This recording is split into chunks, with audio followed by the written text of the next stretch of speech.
funding from the local authority. Unfortunately, the local authority, as everywhere, we had a bit of a recession and those budgets were cut. And I now work still with DSE as a consultant, and I think Pat, he's very, very kind and very, very generous. I think he asked Sue Buckley to come, who couldn't come, so she sent me instead. So I'm here to talk about it today. But certainly what we still do in Hampshire and the surrounding borders is I work with 2 specialist teachers, and we're going into schools, into mainstream schools predominantly. We do a couple of special schools, but predominantly into mainstream schools to support schools in terms of effective inclusion for children with Down syndrome, specifically for children with Down syndrome. You've got me twice today. First to talk a little bit about the evidence and why we're doing it, and then this afternoon I'm going to talk a little bit more practically about what that actually involves on the ground. So I want to tell you a little bit about what we know about inclusive education for children with Down syndrome and why we're really so very, very keen on pushing this for our children locally.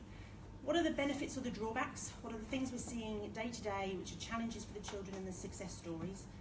What are the keys to successful inclusion at the school level? And by that we mean the whole school level. So we talked a little bit about some of the children being maybe in the schools or on sites, but in terms of actually effective inclusion in the classroom, in lunchtime clubs, after school clubs, having friendships, there's a much bigger picture going on.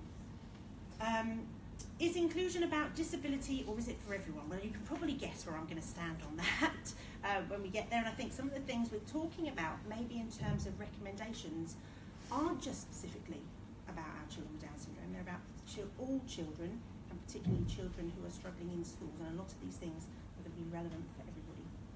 And how we link up with those other groups and organisations maybe is a good thing to be thinking about. The demands for teachers and how do we meet them, and the support that we provide for them, and the demands on parents, because I'd like to say, oh yes, in the UK this is all going really, really well and it's a dream, but I'd be lying. We're okay, we're doing all right, but it's not necessarily a smooth road for any of our families, and again we can talk a little bit more. And then what are we going to do next? So you probably will already know about the research study carried out by DSE back in 1987. So we looked at our school inclusion. Yes? Yes, please. Slow down. Slow down. Yes. When I was sat there, I was thinking, you must slow down, Becky. You must slow down. And now I've got up here and you're all looking at me and I'm going, oh, I'm getting quicker. Yes. Slow and loud. Slow and louder, please. Okay. In 1987, DSE conducted some research with 90 families, teenagers in Hampshire.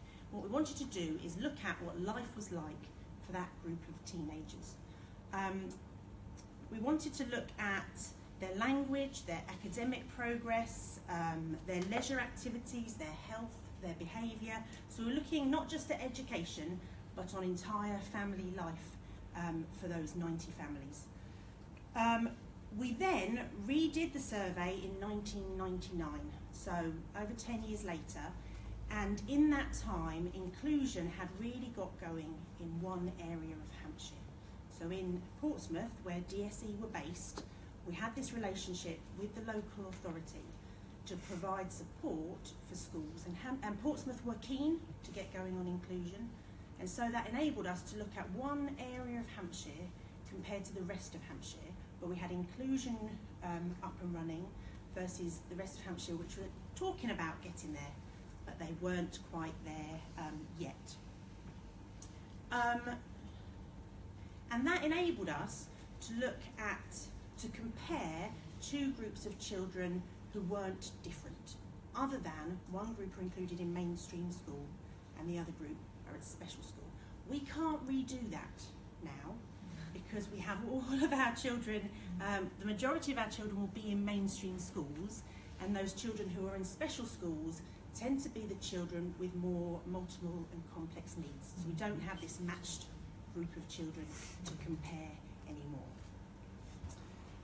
We were expecting, well, I'll share it with you what we found. We thought 10 years later, inclusions is a popular hot topic, things will be different. So we are really specifically looking at these children in mainstream schools versus children in special schools. Well, I've talked about this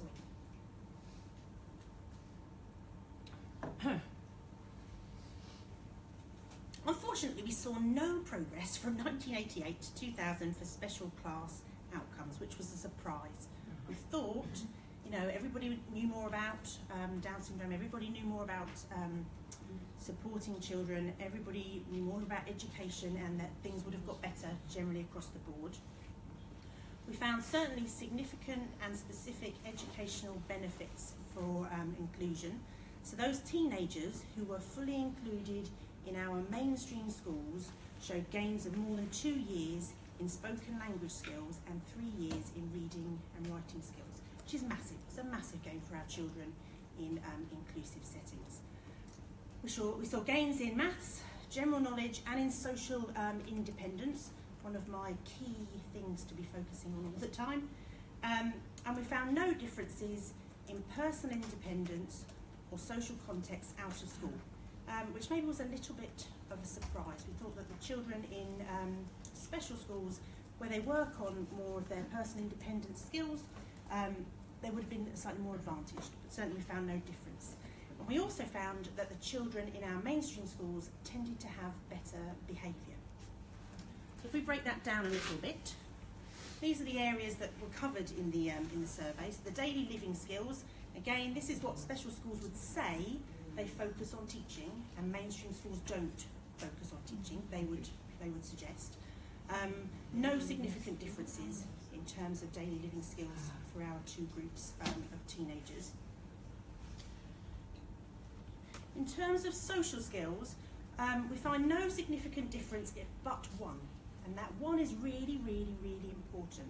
The one significant difference we found was that our children in special schools reported having more girlfriends and boyfriends, which does raise a real issue about friendships later in school, and talking about secondary schools in terms of, I am obviously very keen on mainstream inclusion, but it's also important to have friends with disabilities. And I'm very lucky to work with two big charities back in the UK who provide or fund a lot of this school support. It's one of the things that they focus on out of school as well, is having those links, those mixed groups. But this really is the big one. We found very significant gains in terms of speech, language, and literacy skills. What we know about that is that they are accessing the curriculum along with everybody else.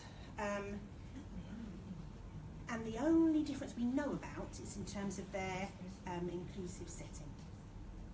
The other thing just to mention, because it comes up a lot in my role, is behaviour issues. And again, we saw less significant behaviour difficulties in our group of children in mainstream schools versus our children in special schools.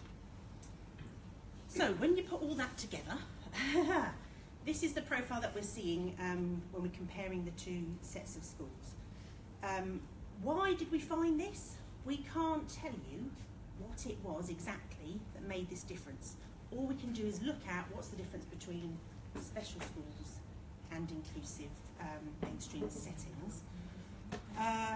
What we know is if you go to a mainstream school, you're going to be surrounded by people who are providing good models of speech and language skills all of the time. And we know that our children are great visual learners, they're great imitators, they respond best to high expectations, and that's certainly what was happening in our mainstream schools, or we could argue that. The mainstream children receive more literacy instruction. If you're at mainstream school, you do literacy in almost everything you do. If you're doing science, you're doing literacy. If you're doing geography, you're doing literacy. So it's going on throughout the entire day, much more than we would see in our special schools. And they had a higher involvement in supported literacy as they are in all of these lessons, so they're getting this ongoing support. What about the socialization? What's the difference? Yeah. The difference there's no significant difference when you put them together, but when you pull apart the aspects of the socialisation, it's just that boyfriends and girlfriends are significantly different. Yeah, those coloured bars feed into. So what do we think was different? We were adapting the way we teach to the children's specific speech, language and cognitive profile. So DSE were there providing supports for school, providing training for school on the learning profile of children with Down syndrome and supporting the teachers to differentiate. We were allowing them to access the full curriculum and to learn alongside their peers, and we were providing, and the government were providing some additional teaching support for the children. We'll talk a bit more about that later. The children were fully included right from infancy, so in preschool, nurseries and certainly into reception. They've been in schools for those 10 years. They were learning with and from their age-appropriate peers, so they were all in classes with other children their same age, and they all moved through the classes each year, regardless of academic levels and achievement. They moved through with their age-appropriate peers. I mentioned the other children being fantastic role models, and we think those are some of the key reasons for these positive outcomes.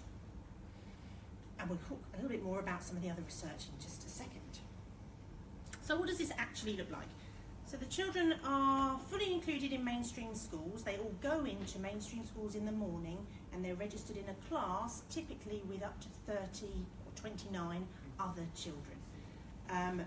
For the majority of our schools, that will be one child with Down syndrome, maybe in that class, maybe in that school. I'm sure you know what it's like. If one school does well and a parent sings its praises, you often get a few more children joining the school later on. But typically, we'd see one child with Down syndrome within the school. And then they get some additional support. So they get somewhere between 15 to 30 hours a week of additional adult support in the classroom, and that can be a blessing and a curse at the same time. And I'll talk more about that this afternoon. They are accessing the same curriculum as everybody else, and I was interested when we were listening in the first session.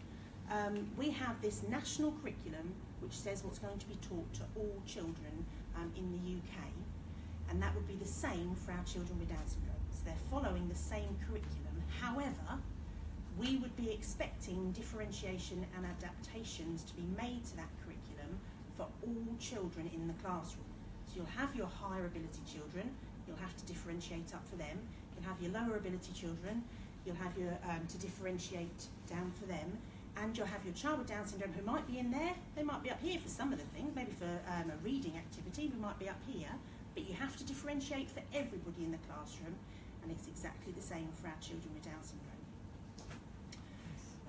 We want them to adapt the teaching methods to the profile, so we're always going into schools and training parents, providing them with resources and support so they understand what is going to be a challenge for the children and what is going to be supportive, so they can put those supports into place.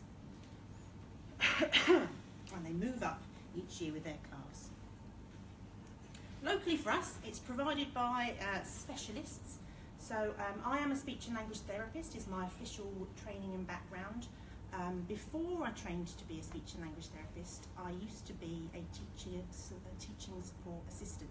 So I used to work in schools supporting a child with Down syndrome, not a coincidence I don't think, for 25 hours a week. That was my role. When I came to work at DSE as a speech and language therapist, I worked as a team, in the services team, with psychologists and teachers to provide support for the local children. So I've been doing it quite a long time now, and we have a couple of specialist teachers who work with me going into schools and providing visits. What we tend to do as part of the visits is to observe the children for a while, see what's happening in the classroom, see how they're getting on with their friends, see what the inclusion looks like, see what activities are differentiated and how they're differentiated. We then tend to see the child one-to-one with their teaching assistant for some individual learning and goal setting, and then we meet with the school team, so the teacher, the teaching assistant, and sometimes the person in school who's responsible for special educational needs, which is our SENG, at the end of the session, so the end of the morning or the end of the afternoon, to discuss our recommendations. But it's designed to be a very supportive service. It's not designed for us to go in and tell people off, because then they'll never listen to what I've got to say. We're there to try and make this work. That's what we want, and we're there to support them in any way that we can. So they only get one visit a term. So from September to December, we will go in and visit once, unless there's some real issue and we have to go back. They call us back for additional support. But that's how typically it would look. 1.5 day per term is all we're delivering. And it's support for full school inclusion. So it's not just about learning, it's not just about literacy and numeracy, it's also about have they got friends, what clubs do they go to, can I get rid of their teaching assistant for more than 5 minutes so they can work a lot on their own, looking at their independent skills.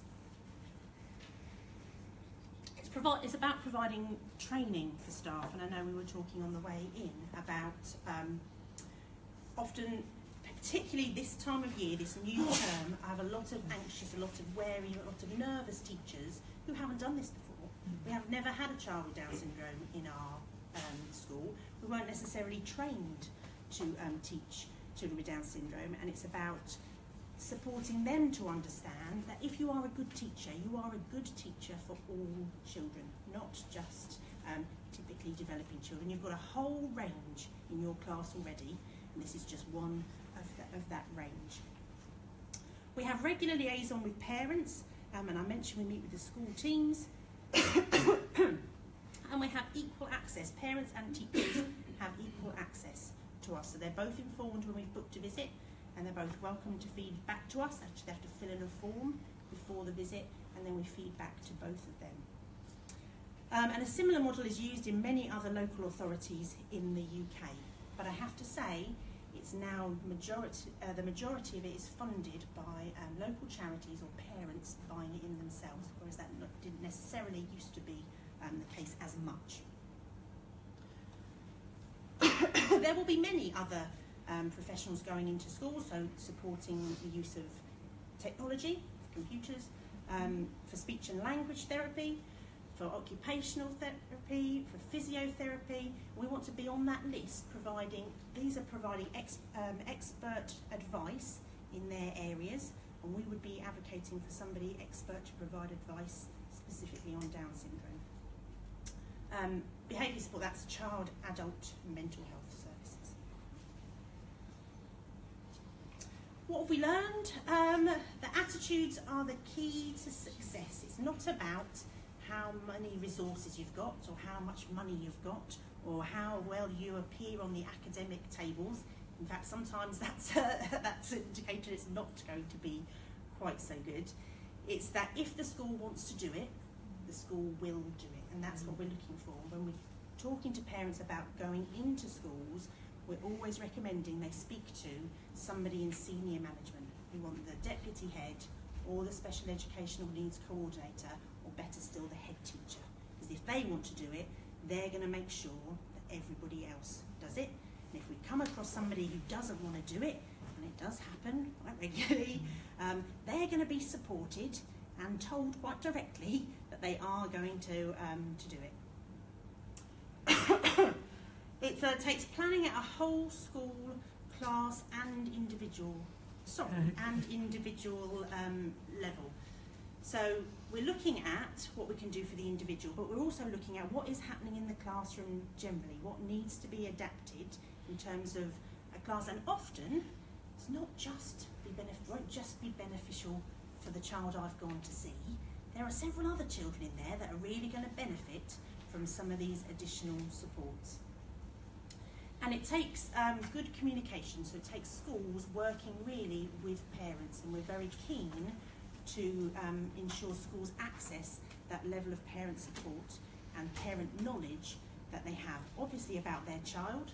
They are the biggest expert on their child, but they will probably have been on more training on Down syndrome and read more books on Down syndrome than certainly the school have, so using them as a resource. And it's a willingness to learn and to problem solve. We've learnt quite early on how very different schools can be, and often it's not about Down syndrome, it's about inclusion. What are their attitudes about inclusion and around disability in general? And it may take some whole school teaching about that. We had some of our most, we still have some of our most able students rejected. Often that's due to behaviour, I have to be honest. Some of the most able children who actually their learning is not a challenge in terms of differentiation are much more tricky to include than less able children who are behaving appropriately within the classroom, who aren't causing a distraction, who aren't impacting on others' learning. And it's still happening despite discrimination law. So we have the law that says you cannot turn away our students with Down syndrome, but we have some schools who make it quite clear to parents that they don't want them still. And that raises a real challenge, because on the one hand you want to go, well, you're wrong, we want to change you, but on the other hand we're going, but do I want to send my child there where they're clearly not wanted? So it's a bit of a battle, I think, from both sides.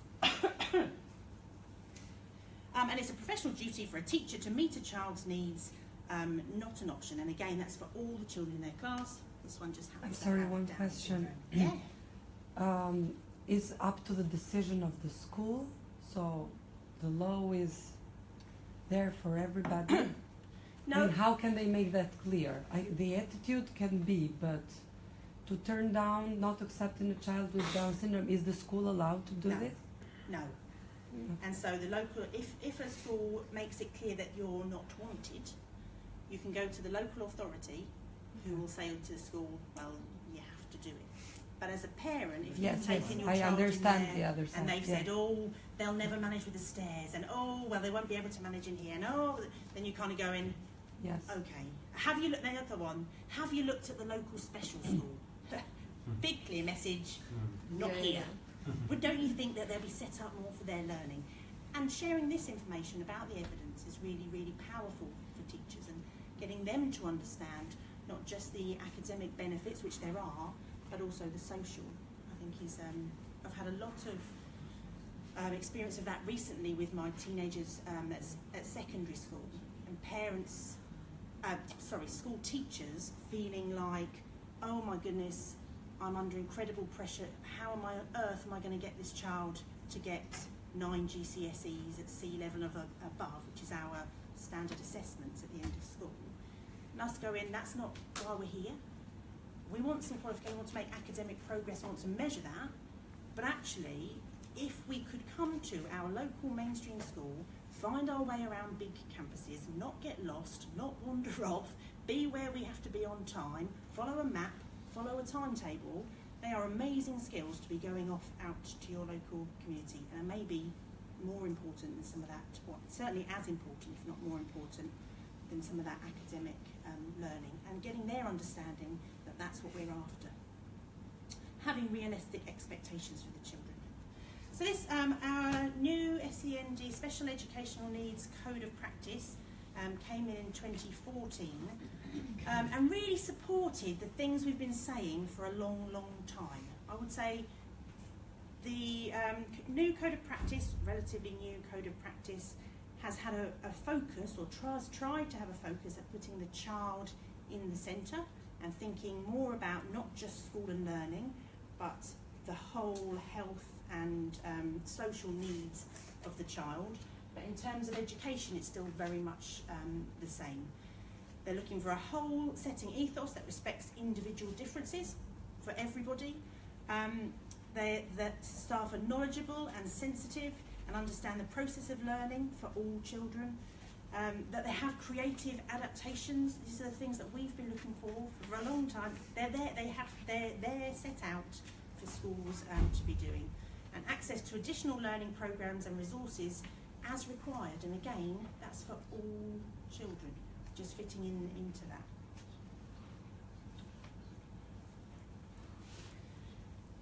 So it's a heads and governors responsibility, right from the top. Recognition that the evidence shows that inclusive schools are best for all pupils, and our inclusive school ethos, that when you have an inclusive school ethos, results go up. Respect for individuals, support for individual strengths. Surely that is what all schools would say that they value and they want to instill within their children, and what we'd like in terms of society. And one head's definition of a successful school is everyone has had a good day and wants to come back tomorrow. Is there a school like this? Well, yes. Most importantly, they'll get some staff back tomorrow. So this is just a clip of a school teacher, junior school teacher, so she'd have children from 7 to 11 years old, talking about her experiences. And she is one of those schools that have had a few children with Down syndrome because she's been known for being pro-inclusion. Yeah. And it's been a huge professional development thing for me to understand that these children can cope very well in mainstream schooling, can make terrific progress and can have huge benefits from working in a mainstream setting. And I think that must be the same for all staff who've worked with children, and certainly the staff who've worked with them this year.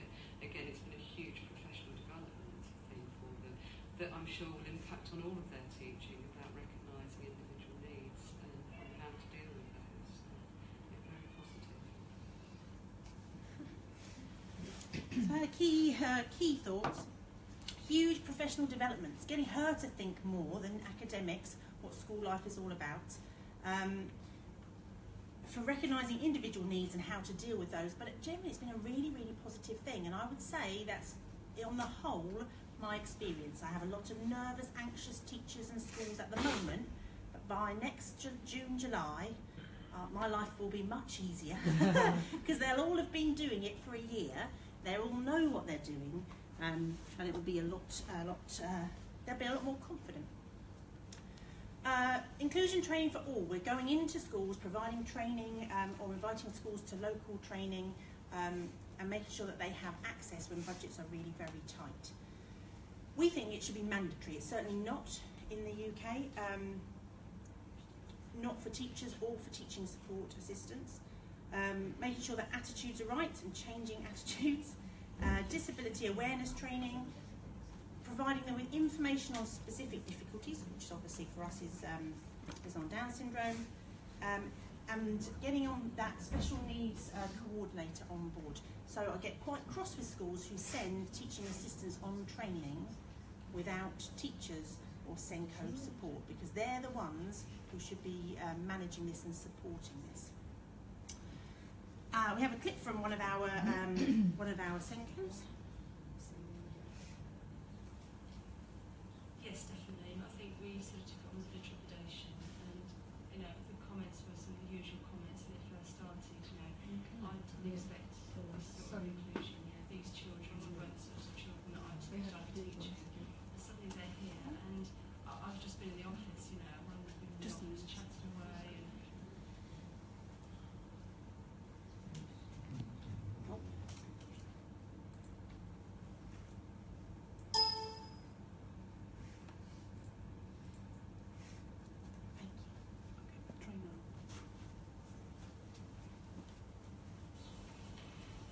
yes, definitely. I think we sort of took it on with a bit of trepidation, and the comments were some of the usual comments when it first started. I didn't expect this sort of inclusion. These children weren't the sorts of children that I expected I'd be teaching, and suddenly they're here. And I've just been in the office. Everyone's been in the office chatting away, and generally it's changed all our outlook, because we suddenly realise actually we get quite a bit of pleasure from them. When, in the nicest possible way, we get a sense of achievement, because if they're not speaking very much and one of the children isn't particularly sociable or isn't particularly forthcoming with speech, and if you're in the corridor and suddenly a voice says, oh, hello, Mrs. Young, suddenly you're absolutely over the moon that this child that's not said anything for maybe weeks or months to you is speaking, and you think, we did that here. And that's I think that's good for the staff, because very often our expectations are for children to make big leaps. And it puts it all into perspective that some children make small leaps, but you feel good about it, and I think that's important. The small steps are just as good. So.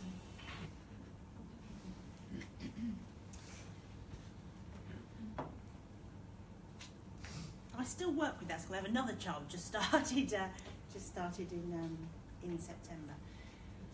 But it being, it's changed their outlook. That looking at these smaller steps of progress is hugely important, and how we measure that and capture that, again, we'll talk a little bit about later on. Puts life into perspective. I like it. So what we need is flexibility. Some of my schools, some of my new schools have a bit of a no, this is how we do it here, Becky.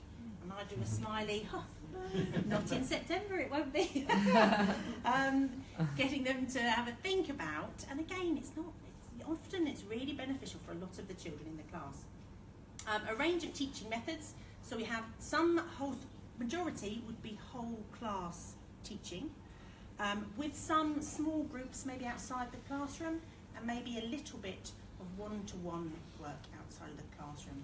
But we would certainly be recommending 90% in the classroom with maybe a little bit of support outside. And again, that's true for any child in the classroom. So it might be you're going to take your more able children off to do some small group work. It'll be exactly the same. Is it, do you mean at the same time? Could be.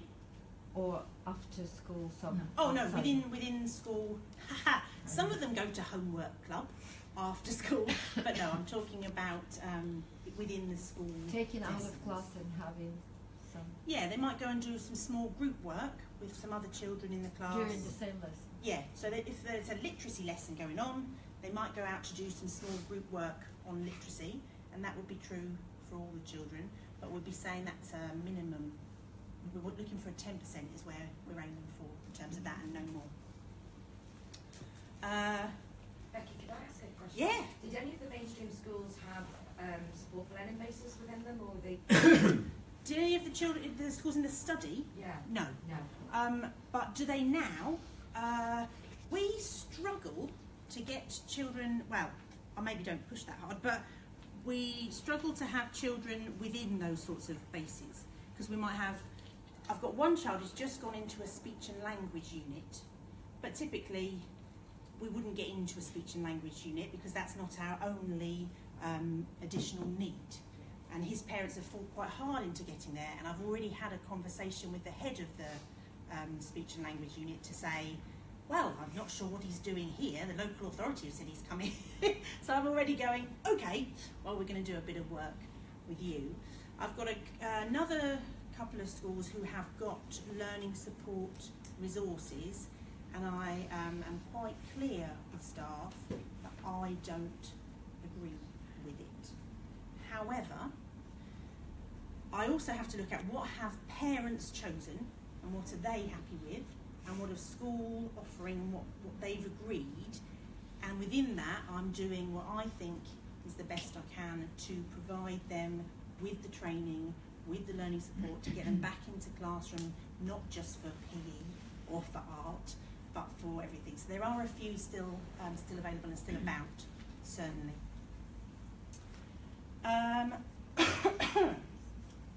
Time planning. Oh yes, sorry. There's a question. I have two questions for you. First of all, the inclusion you're talking about is for the first 10 years. What happens in high school? No, so the inclusion study was for the first 10 years. The work that we do is for primary schools and secondary schools. I would say that of my preschool children, probably 98% go into mainstream primary and stay in my mainstream primary. Maybe we're at 95% at the end of primary. At secondary, it's a very different split.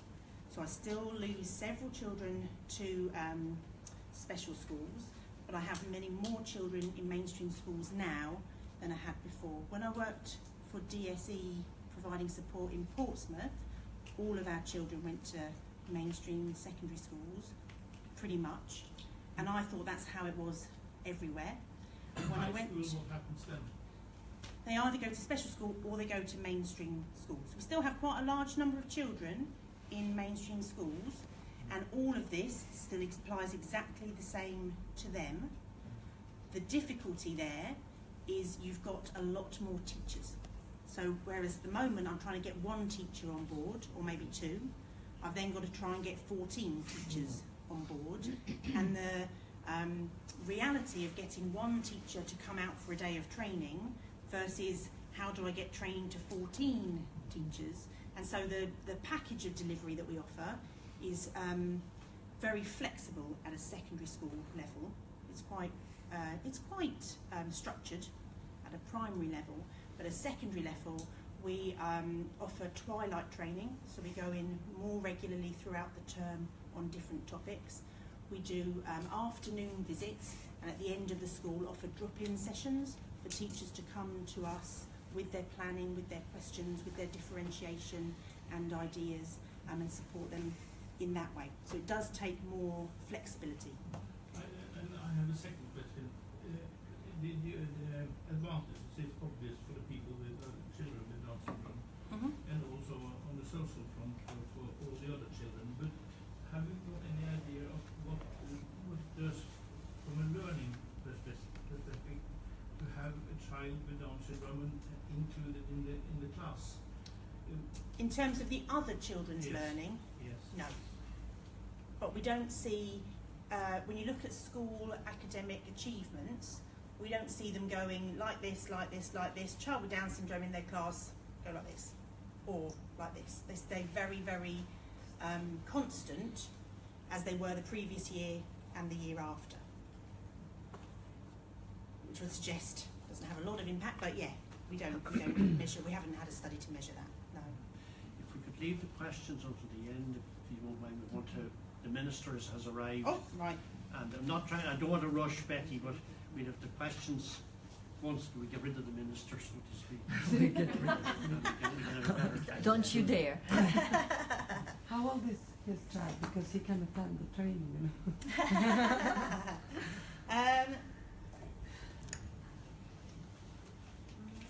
Oh yeah, so parent involvement, I've already mentioned the importance of using parents and regular meetings with parents. This is all supported by key recommendations from other studies. So 4 key factors school need to look at. Centrality of the teacher. I think often when we have a high level of teaching assistant support or an additional adult, sometimes the role of the teacher can get lost.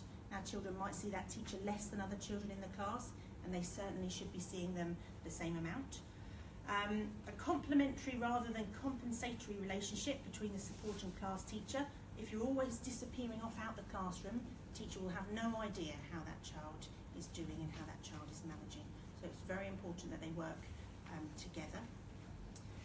The capacity of the class curriculum to include the pupil with Down syndrome. As I mentioned, we have our curriculum pretty much set, so it's just looking at how we adapt that to meet our child's needs, which we're going to talk about this afternoon.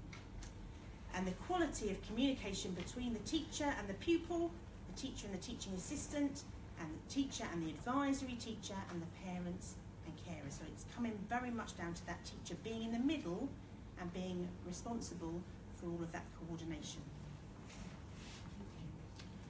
What did I press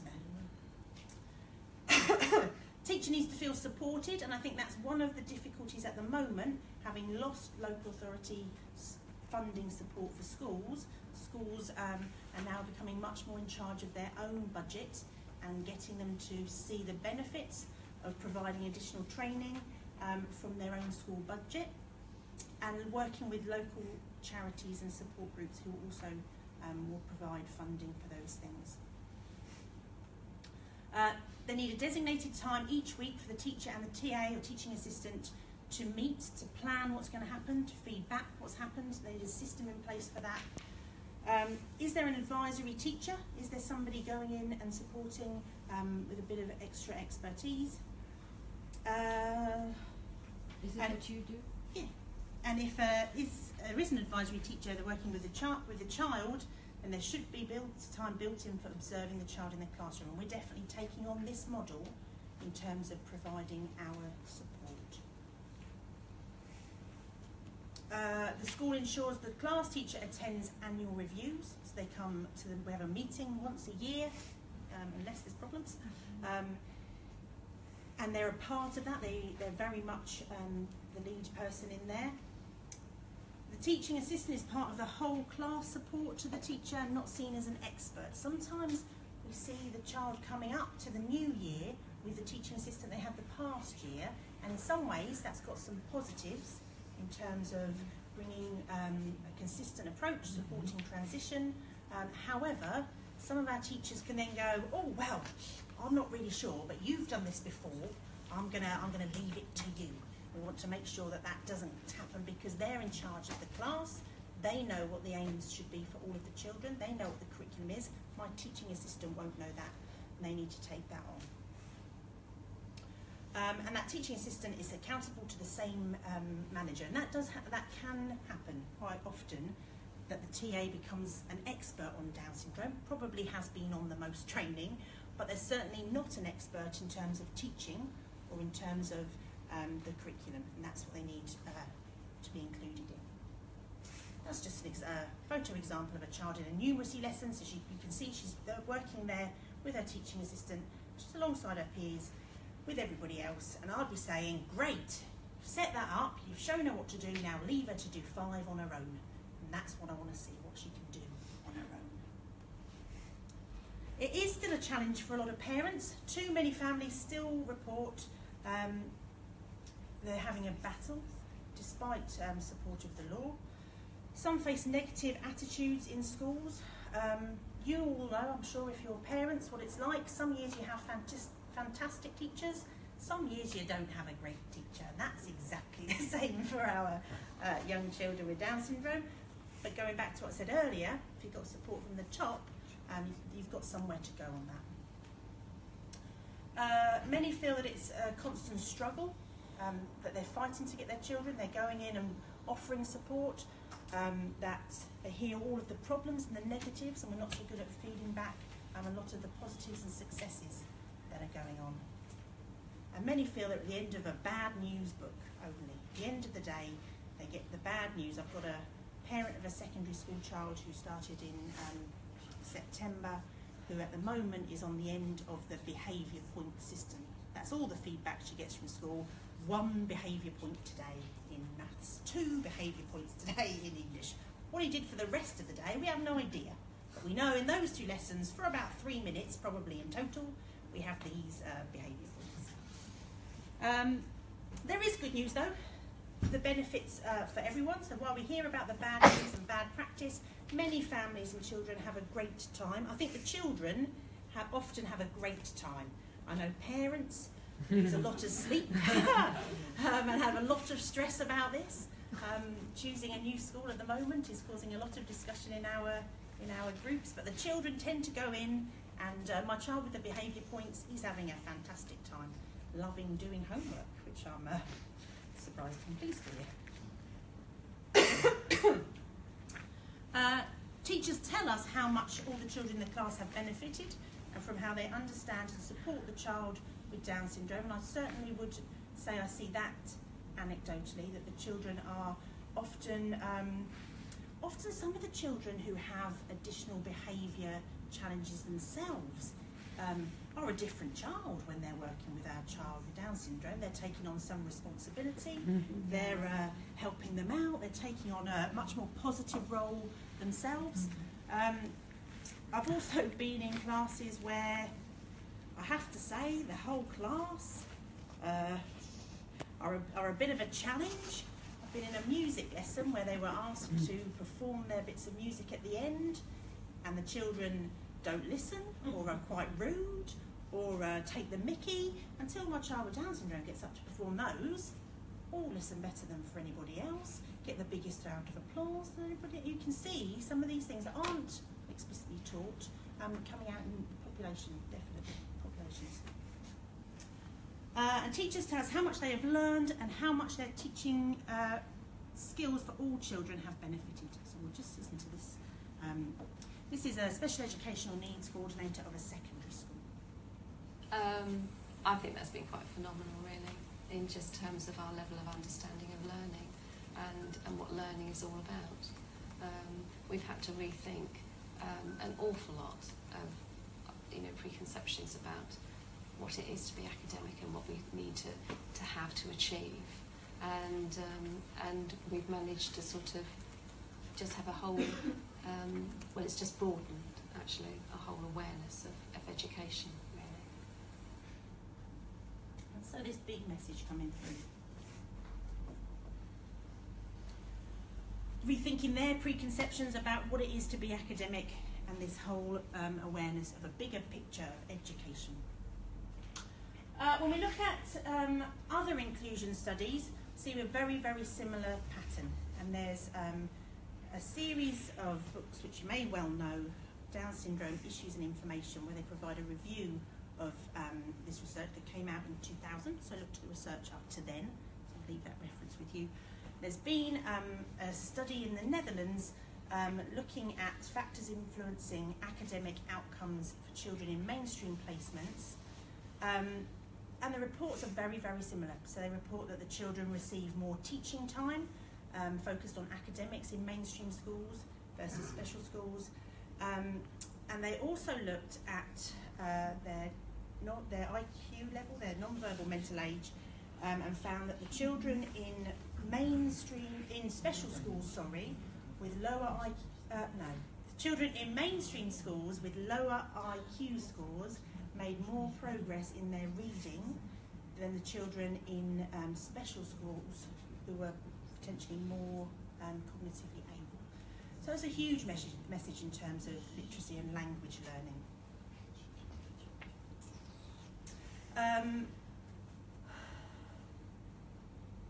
And in the first years of primary elementary school, reading development directly benefits from mainstream placements. And that's their study and their work. What's next for us? So at the moment, we're developing an education survey to look at school experience across the UK. We're really looking at participation in whole school life. So we are looking at academics, how we're measuring progress, assessments that are used, but we're looking a lot more also at the whole social side of it. We want to look at effective inclusion, how much the children are participating in lessons, what lessons they're participating in, and their participation in clubs, after school events, school trips.